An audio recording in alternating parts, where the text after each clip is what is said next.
everybody. How's it going? I hope you guys had a great week, and I'm so glad you're back for week 4 of Right on Time. If you haven't been watching, or if this is your first Kids Spot, I'm so glad that you're joining us today.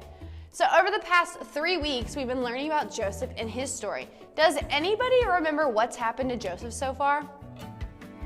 That's right. So to recap, Joseph was thrown into a pit and sold by his brothers. His father, Jacob, thinks he's dead. He works for a man named Potiphar, and at the end of last week's story, Joseph had just been thrown in prison.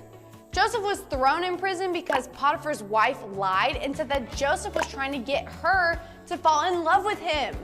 And even though Potiphar trusted Joseph very much, he chose to believe his wife's lie instead. That wasn't a very nice thing to do, was it? No, it wasn't. So today we're going to be talking about Joseph's time in prison, and this part comes from Genesis 39:21 through 41:25. Let's jump on in.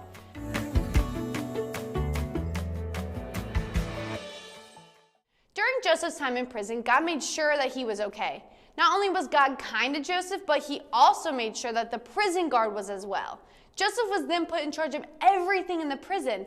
That's how much the guard liked him. God continued to make sure Joseph was successful even in prison. While Joseph was there, 2 new people were put in prison in the cell next to him. One of them was Pharaoh's wine tester, and the other was Pharaoh's baker. And Pharaoh sent them there because they did something that made him mad. Both of these men had scary dreams one night, and they didn't know what they meant, but they meant something special. And Joseph noticed that they were down in the dumps, and he asked them what was wrong instead of ignoring them. He was kind to them. Joseph told them that God knew what their dreams meant. Joseph then asked God for wisdom, and God told him what the dreams meant, and Joseph was able to let the men know. The wine tester was told that his dream was a good dream and that he was going to be released from prison. However, the baker was told that his dream was a bad dream and that he was going to die. Everything happened just as Joseph said, except the wine tester forgot about Joseph's kindness when he got released from prison. So Joseph was stuck there for 2 more years. Now, he could have spent his time in prison unhappy and unkind toward others, but he chose to be happy and be kind toward everyone. He chose to love being kind. And that's exactly what God wants us to do also. He wants us to love being kind in the way that we treat those around us. Now, I want everybody to think of a way they can love being kind this week, and then I want you guys to do exactly what you thought of. Now, before we go, I want everybody to say the memory verse with me, okay? The Lord has shown you what is good.